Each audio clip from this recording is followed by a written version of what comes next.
In 1793, France was in the midst of one of the most turbulent periods in its history. The French Revolution, which had begun a few years earlier, had upended the political and social order of the country.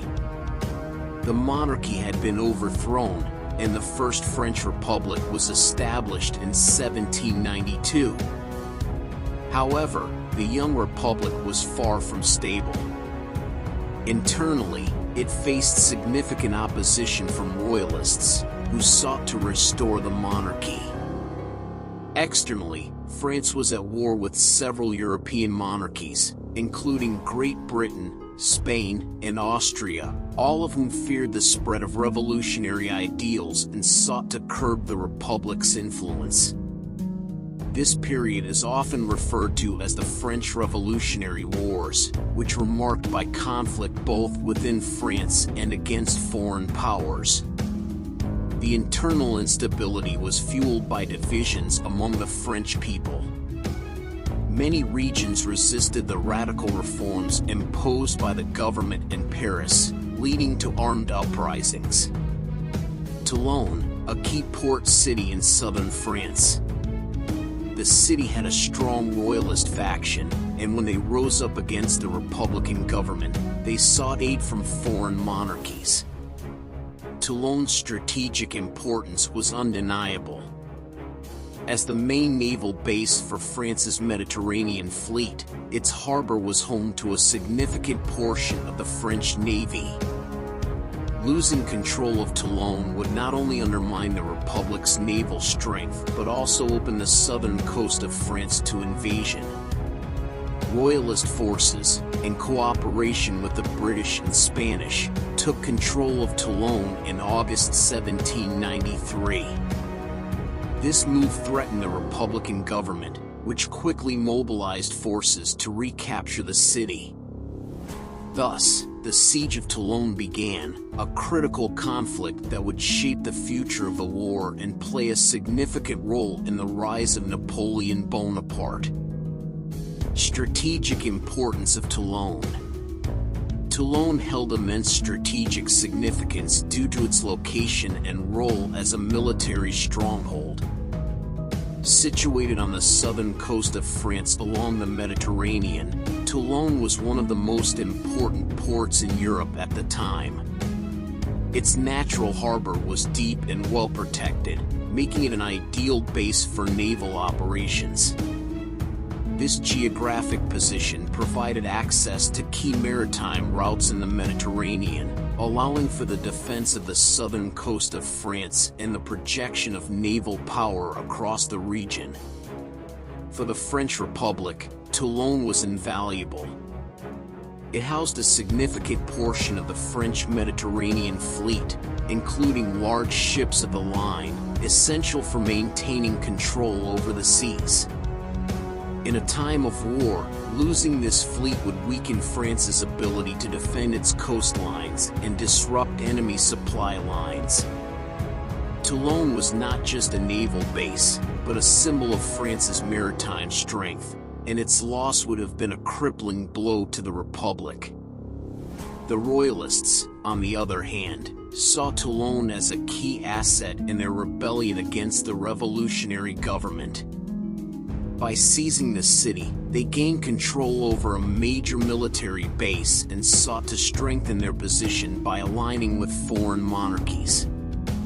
The Royalist leaders invited the British and Spanish to enter Toulon, knowing that their naval support would fortify the city's defenses against the Republican forces.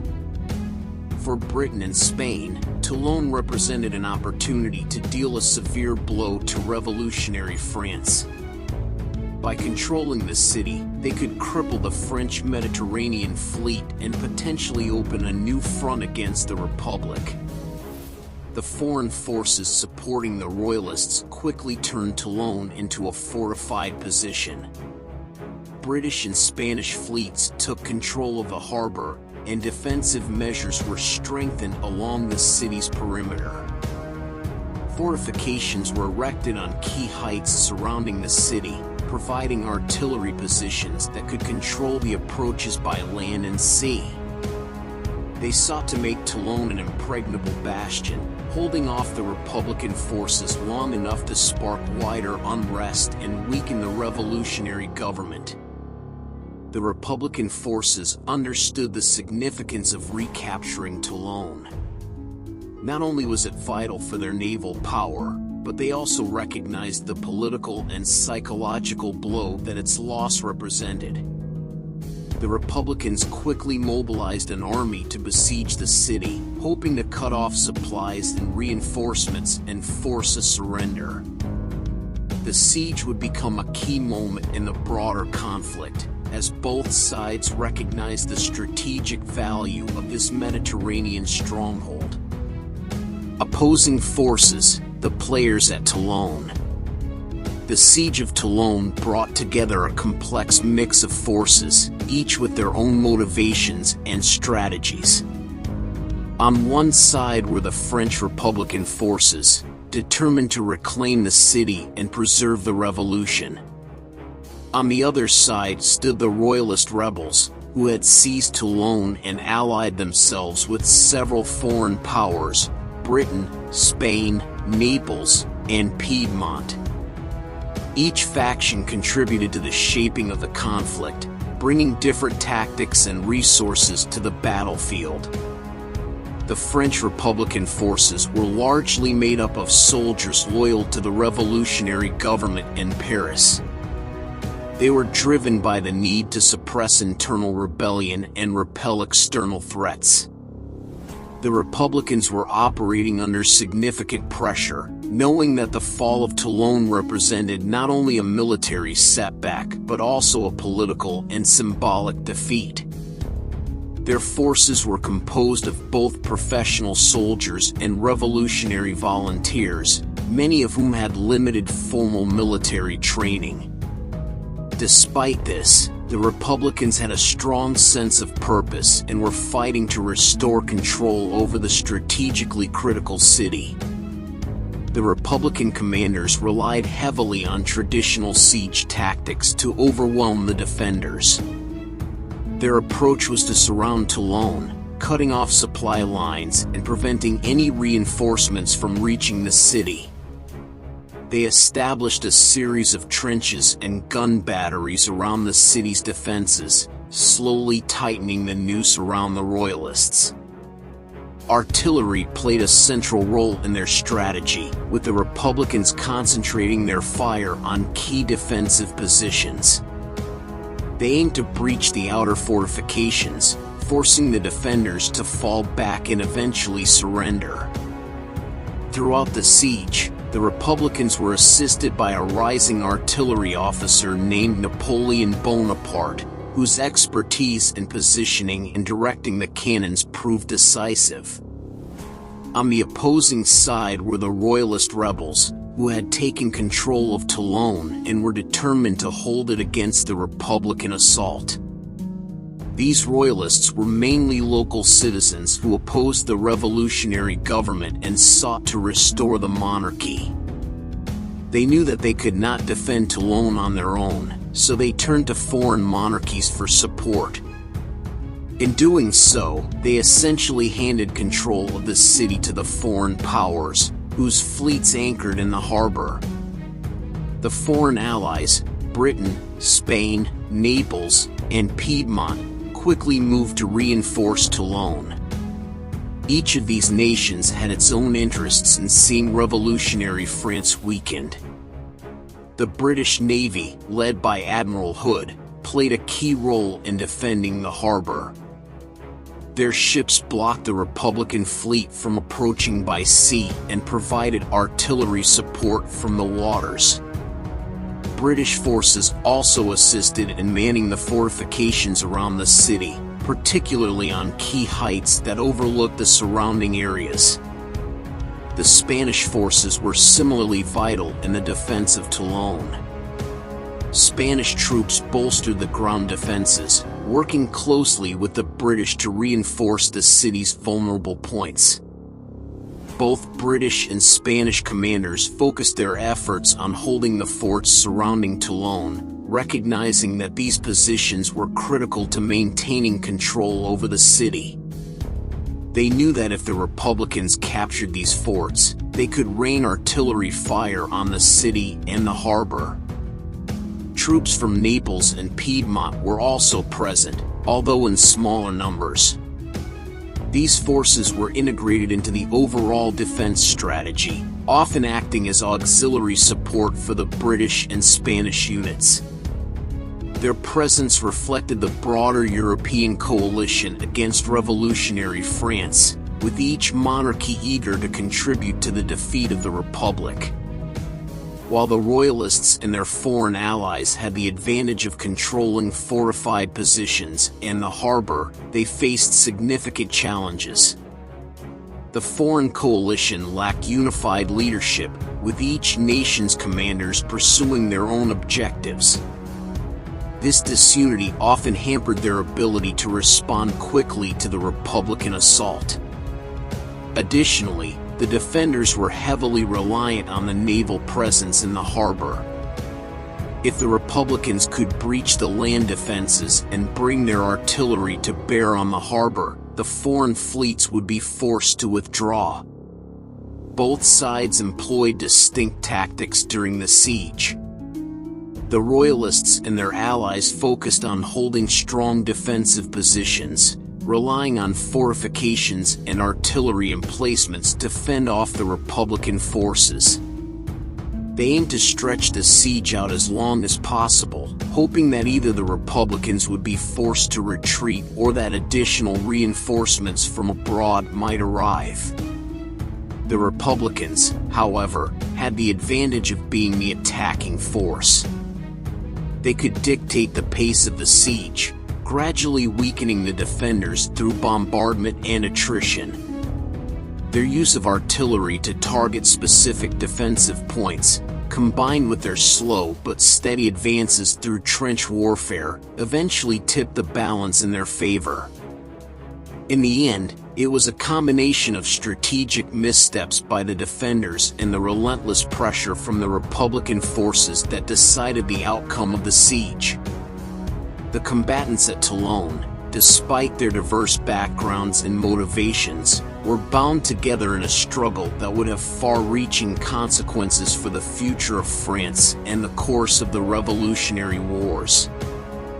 The French Republican forces, numbering around 30,000 men, understood that capturing Toulon would not be possible through a direct assault on the heavily fortified city. The Royalists and their foreign allies had positioned themselves in strong defensive positions, making the city nearly impregnable from a frontal attack. Instead, the Republicans focused on classical siege tactics, aiming to weaken the defenders through a methodical approach. The Republicans constructed a series of trenches and siege lines surrounding Toulon.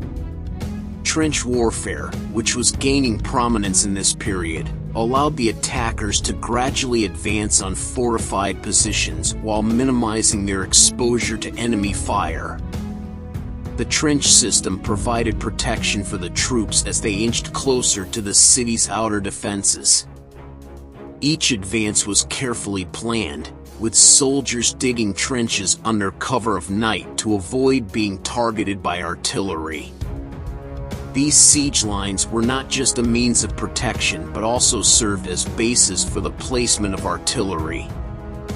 The Republicans deployed around 100 artillery pieces, including 12-pounder cannons and howitzers. The artillery strategy was key to their success.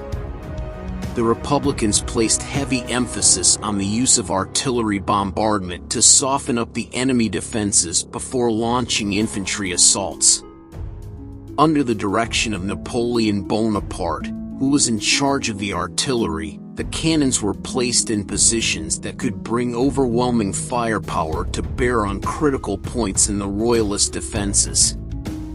Napoleon recognized the importance of seizing the high ground around Toulon, particularly the forts on the surrounding hills, which controlled the approaches to the city.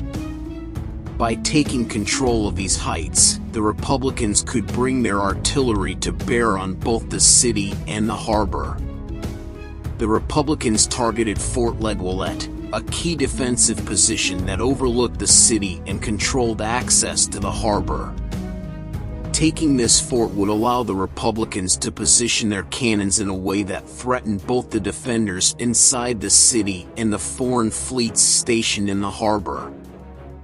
This was a decisive moment in the siege, as the fall of Fort Leguillet opened up new opportunities for the Republican forces to pressure the defenders.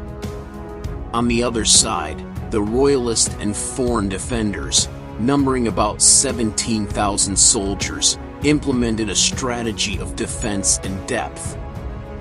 They recognized the importance of holding the forts surrounding Toulon, which acted as the city's primary line of defense. These forts were heavily fortified with thick walls and well-placed artillery emplacements. The defenders were equipped with over 200 cannons, including large-caliber guns capable of inflicting significant damage on advancing Republican forces. The foreign fleets, particularly the British and Spanish, also contributed naval artillery to the defense, with ship-mounted cannons occasionally bombarding Republican positions from the harbor. In addition to the defensive positions on land, the defenders implemented a naval blockade. The British and Spanish fleets controlled the entrance to Toulon's harbor, preventing the Republican Navy from launching an attack by sea. This blockade also served to protect the Royalist-controlled city from any potential amphibious assault and ensured that the defenders could be resupplied from the sea. Despite their strong defensive positions, the defenders faced significant challenges. They were heavily reliant on their ability to hold the forts and maintain control over the harbor. The Republican artillery, however, began to take a toll on these fortifications. Once the Republicans seized the high ground and established artillery positions that could directly target the harbor, the situation for the defenders became critical. The threat to the ships in the harbor forced the foreign fleets to consider withdrawing, as staying meant exposing their vessels to devastating artillery fire. As the siege progressed, trench warfare continued to play a crucial role. The Republicans dug closer and closer to the city's defenses, each trench bringing them within striking distance of the outer walls. These trenches also allowed the Republicans to mount night assaults and launch probing attacks on weak points in the enemy lines. The defenders, aware of the constant danger posed by these trenches, tried to launch sorties to disrupt the digging and destroy the advancing siege works. However, these sorties often failed to inflict lasting damage, and the Republican advance remained steady. Throughout the siege, both sides experienced heavy casualties. The Republican forces suffered around 3,000 casualties, while the Royalists and their foreign allies lost approximately 2,000. Despite their smaller numbers, the defenders were at a disadvantage as their ability to resupply dwindled. The foreign fleets, recognizing that they could no longer protect the harbor, began to withdraw, leaving the Royalist forces on land to face the Republican assault alone. In the final stages of the siege, the Republicans used their artillery to full effect, bombarding the remaining defensive positions and wearing down the defenders' morale. The relentless artillery fire, combined with the pressure from the advancing trenches, eventually forced the defenders to abandon their positions. The fall of the forts surrounding Toulon marked the beginning of the end for the Royalist and foreign defenders. Without the ability to hold these critical positions, the city became vulnerable to a final assault. Ultimately, the siege was a victory for the Republican forces, largely due to their effective use of artillery and siege tactics. The combination of trench warfare, careful placement of artillery, and the gradual tightening of the siege lines allowed them to overcome the well-fortified city and its defenders.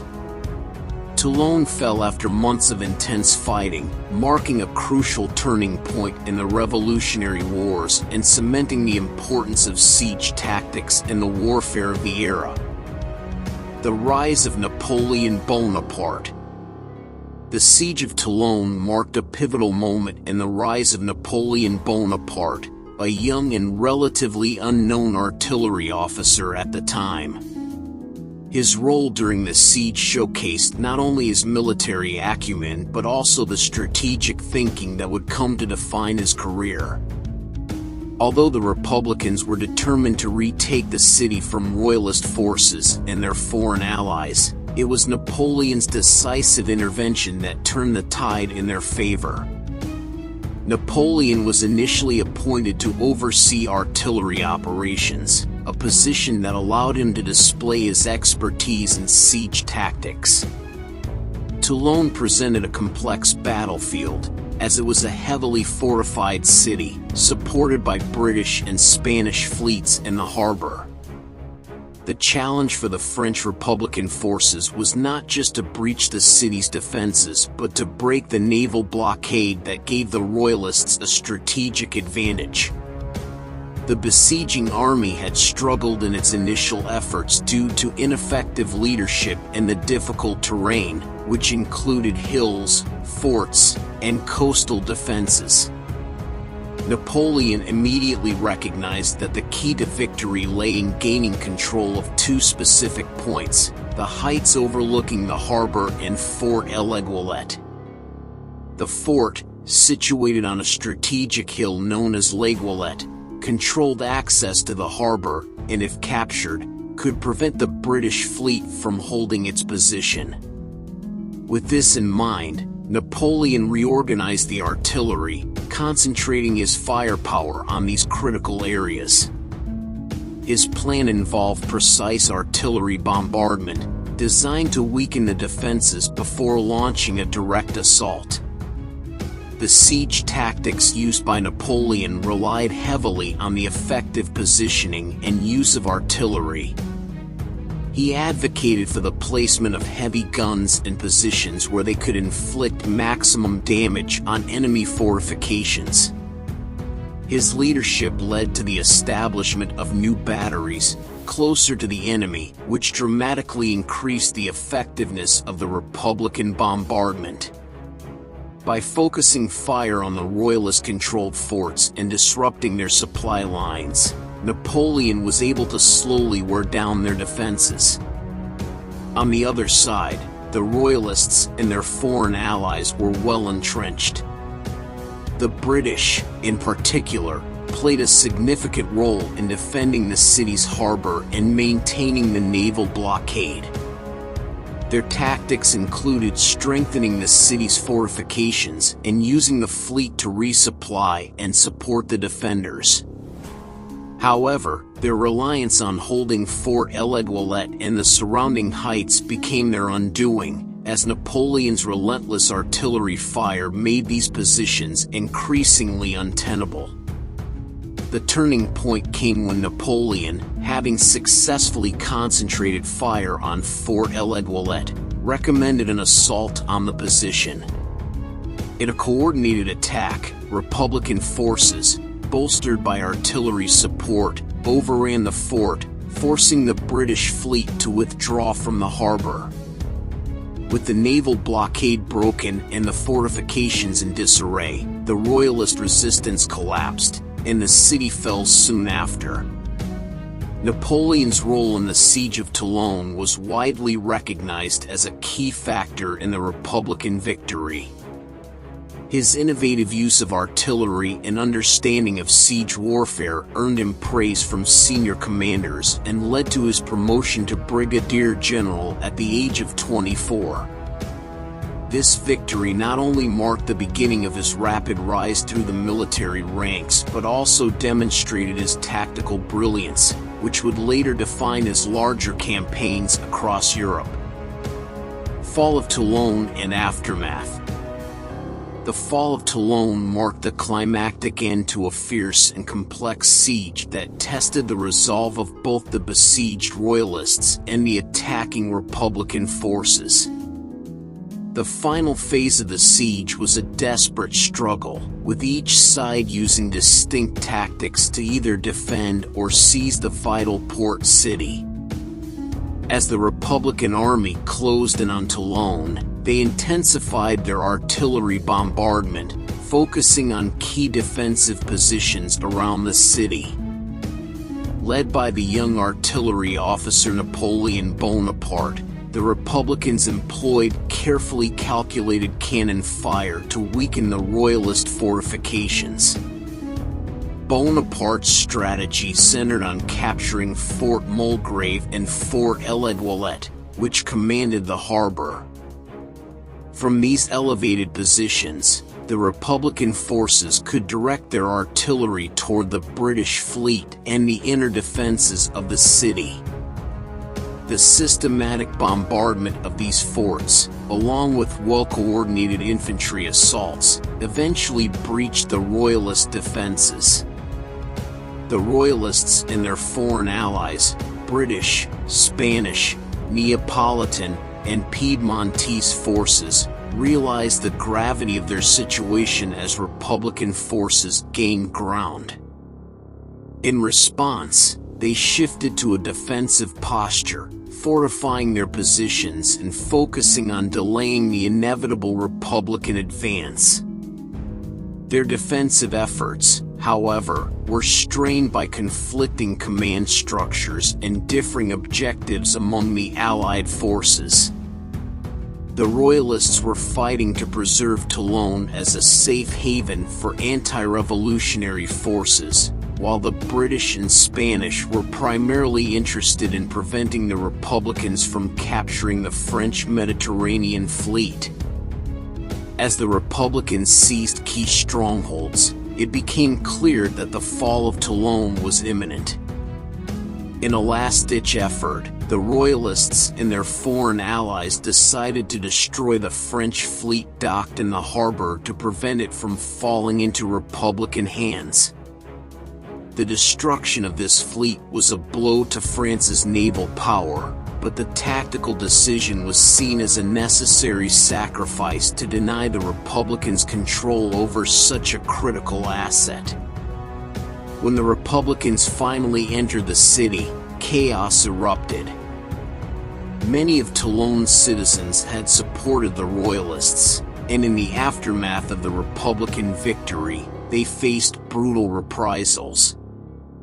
Revolutionary tribunals were established, and many were executed or imprisoned for their role in the rebellion. The foreign forces evacuated under heavy fire, leaving the Royalists and their supporters to face the wrath of the victorious Republicans. The fall of Toulon had significant repercussions for the course of the French Revolutionary Wars.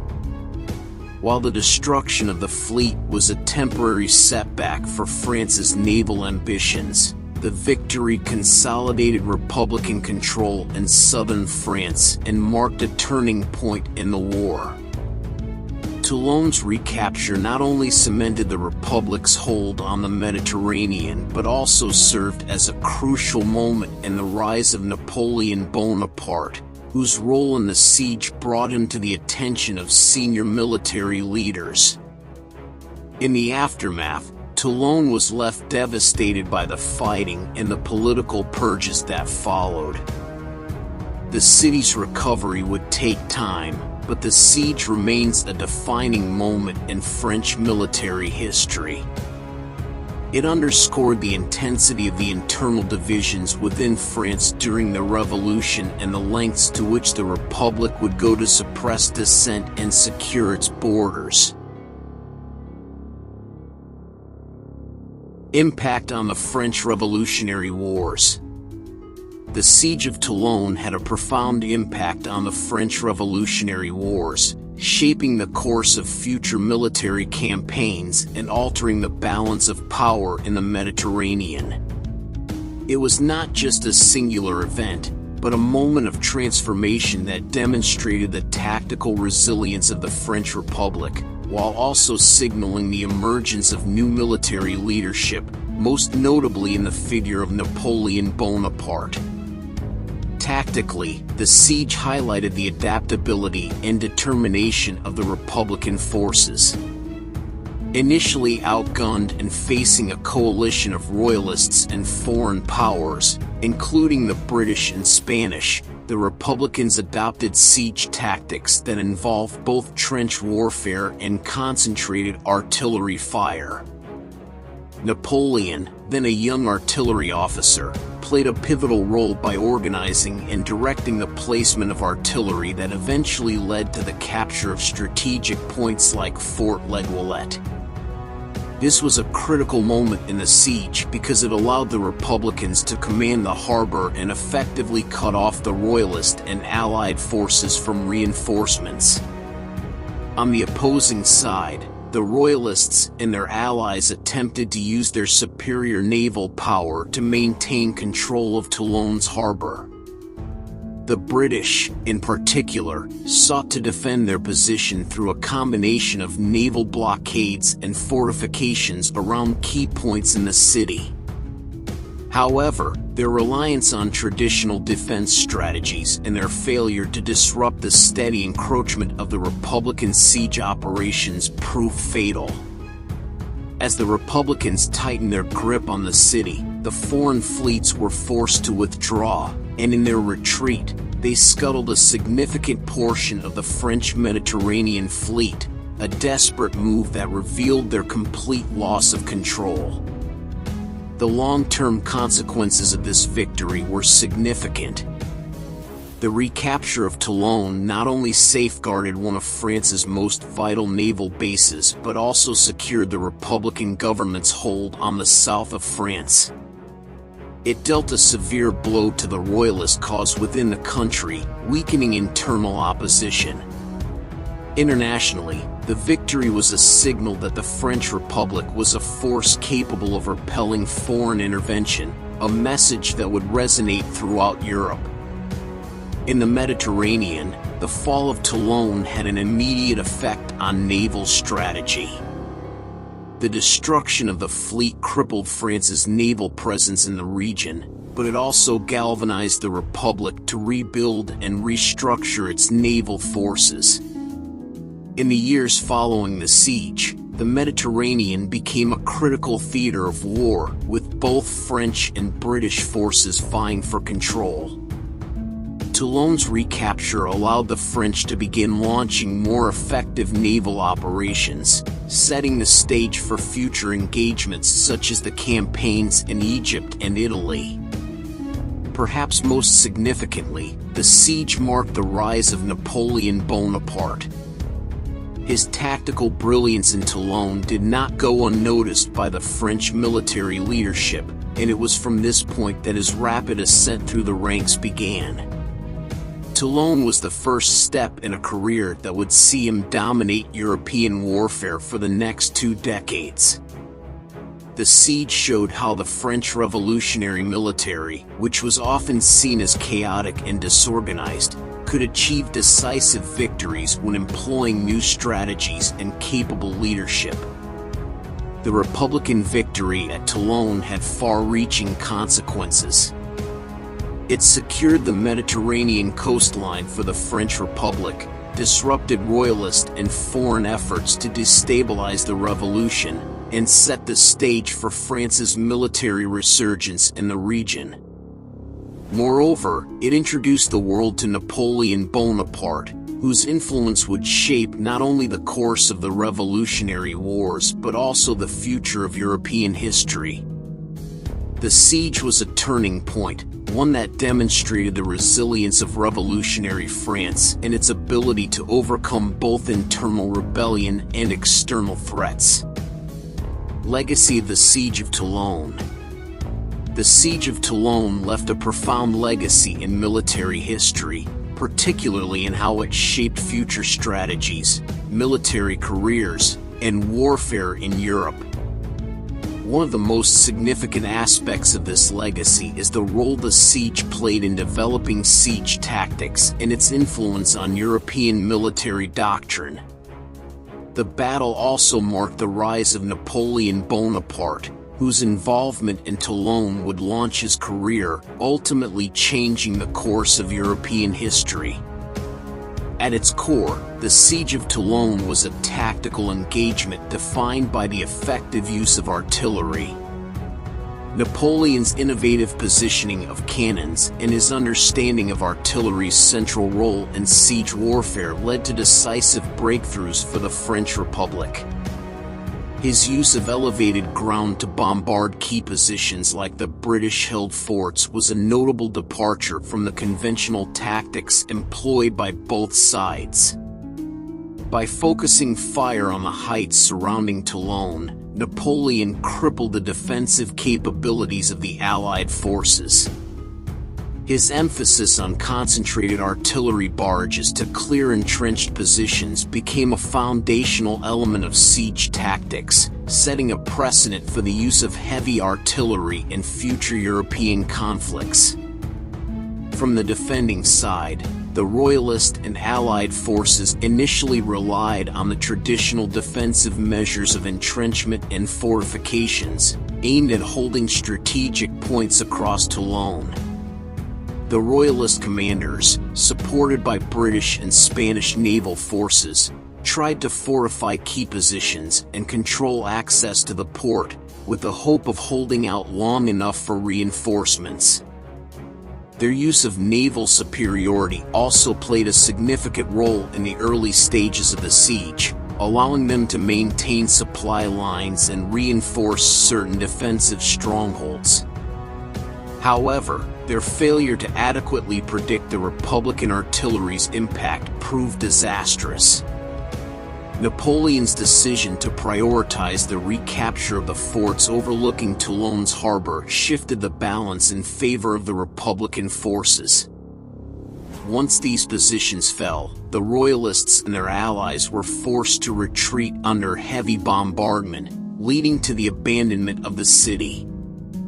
The destruction of the French fleet by retreating Royalist forces was a tactical retreat meant to prevent the Republican army from gaining control of critical naval assets. Though this action effectively denied the French Navy its Mediterranean fleet, it underscored the decisive nature of siege warfare, where control of high ground and key artillery positions could determine the outcome. In a broader sense, the Siege of Toulon also laid the groundwork for future siege operations, particularly in the Napoleonic era. It demonstrated the importance of artillery superiority and the use of terrain to dominate the battlefield. Commanders in later European wars, including Napoleon himself, would adopt similar strategies, focusing on the systematic bombardment of fortified positions before launching a full-scale assault. The siege showed that even well-entrenched positions could be overcome with superior firepower and tactical foresight, a lesson that would be applied in major campaigns across Europe in the years to come. Finally, the Siege of Toulon is often remembered for Napoleon Bonaparte's emergence as a military leader. His role in securing the Republican victory not only elevated him within the ranks of the army but also placed him in the national spotlight.